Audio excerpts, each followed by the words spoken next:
What is up, guys, and welcome back to JSR, and today we're starting a video series that I've been looking forward to doing for a while, and that is going to be reviewing all of the current sim racing simcade games on offer. This channel is completely built around these kind of games, and I'm starting off with one that I've been really wanting to talk about, but I really wanted to get a full picture of before I did this video series. And today we're going to be taking a look at the current Forza Motorsport title, which came out, I believe, last year, if not the year before, 2023, 2024, somewhere in there. I honestly don't remember. This is a game that I genuinely don't have that high of an opinion of, so it makes it really hard for me to remember key details like that, because quite frankly, I just don't care. But yeah, this video is going to seem like I'm dogging this game, and I do have some positives I'm going to touch on throughout. Yeah, this is not a game I hold very favorably, so we're starting off with this one just to get it out of the way, honestly. And I know a lot of people watching this right now are going to be looking at what other videos I have to offer on this channel, and see the majority of them are Gran Turismo 7 or just Gran Turismo in general, and immediately think I'm biased against Forza and that I'm some sort of major Forza hater because I'm a Gran Turismo guy. And that's actually not the case. I'm actually a Forza fan as well. I've done videos on Forza. In fact, there is a live stream series that I need to finish of Forza 4, excuse me, and I love it. I love Forza 4, and I love Forza 6 especially, and Forza 7. I loved those three games in particular. I've played a good bit of Forza 1 as well, and I really like that game as well. Even though I do strongly disagree on the box where it says it's better than GT4. GT4 is kind of a masterpiece. But I am a fan of Forza, and I think, I need to get that out of the way now before people start, throwing shade at me thinking I'm some sort of Forza hater because I don't like this game. So yeah, all that out of the way, let's actually get started with talking about this. And I'm going to start off with some of the positives first. So right now you guys are watching me drive a Mark IV R32 Volkswagen, one of my favorite cars to ever exist, around mid-Ohio in the rain. Now, the graphics on this game are pretty solid. Will they compete with GT7? Absolutely not. A little bit of a skill issue there, just disregard that. That didn't happen. It's not GT7 level. It's not AC Evo level. But currently, I would say it's probably third best in terms of graphics behind those two games specifically. The models are a bit of a controversial thing, though. A lot of you guys may remember when this game was going through its pre-release cycle with trailers and, sit-downs with the developers and all that stuff. A lot of controversy was around the car models, specifically cars like the R32, the S15 Silvia. I think it was an older Evo model. I think it was the Evo 6, and a couple other cars. The models are just ancient. I mean, they date back to Forza Motorsport 2 on the 360. I mean, it's a very, very old model. And as a GT fan, I know I can't talk too much. If you guys remember the GT5 and GT6 era with all the PS2 models, not necessarily something I can throw a lot of shade at because I actually liked that was a thing in GT5 and 6. But Forza, I think today's day and age, you can't get away with that like you could back then with the PS3. I think Forza definitely, with all the time they've had to develop this game, they could have spent a little bit extra time to update some of these models. They could have kept the core frame of these models and just updated them. Like the S15 in particular is atrocious. That model needs a ton of work to be fixed up and accurate again.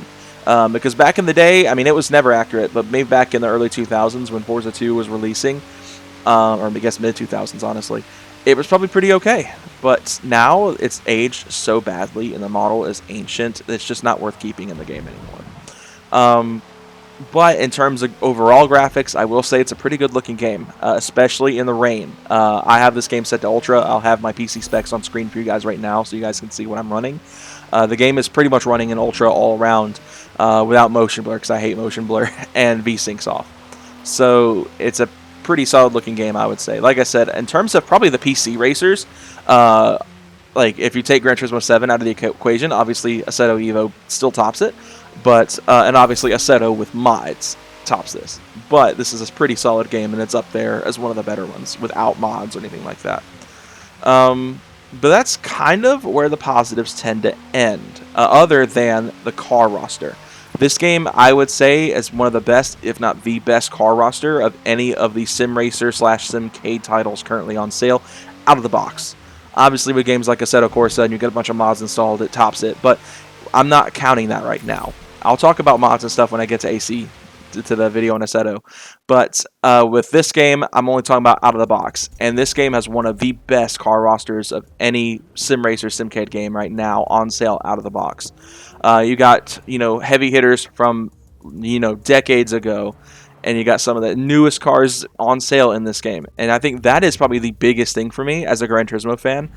That Forza does better is the car roster. There are so many cars that will probably never be in GT7 that are in this game that are of the last 5 years. And I think that is a disservice for GT to go through that. And I'll talk about that obviously when we get to GT7. But Forza has by far the best car roster out of the box right now. And I think that is a really, really big positive for them. Cars like this one, the 911 Speedster. I think this is honestly like the only game that the 991.2 911 Speedster is in. And as particularly for me, as a Audi, VW, Lamborghini, Porsche, Bentley fan, those brands in particular got a huge amounts of representation in this game. And you see, I'm struggling with the 911. I'll talk about the physics later. That's obviously a big point for me in this one. There's so many cars. The Porsche lineup specifically is giant, and that is probably the brand I tend to worship the most of the conglomerate, even though I am a Volkswagen owner. So cars like this, cars like the 944, the 928, the 968, all being in this game is exceptional because there are probably no other games that really care about those cars. So it is really, really good to see. But it's time to go into the negatives, and there are plenty of them. I'm going to start off with just how buggy the launch in this game was. Forza has never had a good track record on PC launches. Forza 7 struggled, Horizon 4 and Horizon 5 all had major bugs that borderline made the games unplayable at launch. Some of which were worse than others. Forza 7 in particular, a bug that never got patched, was the wheels flying off the car when you finish a race. I noticed that quite a lot during my time playing Forza 7. And Forza 8 was no different. When it first launched, it was borderline unplayable for a lot of PC players, especially on more mid-range to low-end PC systems. And even mine, which at the time was a relatively mid to high-grade system. I had a Ryzen 5950X with a 3060 Ti strapped to it. And that's a pretty solid system, but I had to run the game on low. And that is saying something, low to medium mix. Now, with some patch being released, you can actually run the game in Ultra with that system. Barely. It's pushing it. It's like 60, 70, 80 frames at that point. But with the current setup I have now, obviously we're pushing like 150 frames. And the game looks pretty good now. But at launch, it was atrocious. And one positive we'll say about the launch, though, is when the game first launched, it was available on Steam Deck. You could download it on Steam Deck. It was one of the only games other than Automobilista 2 that was available on Steam Deck in this class. So big props to that.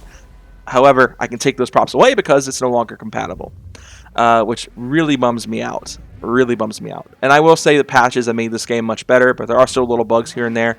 I get stuck at the waiting for update screen a lot, and I have to hit the Windows key for some reason for it to load. It's really dumb. I've seen that a lot of people complain about that. And now let's talk about the physics, and what a perfect place to talk about that than Road Atlanta.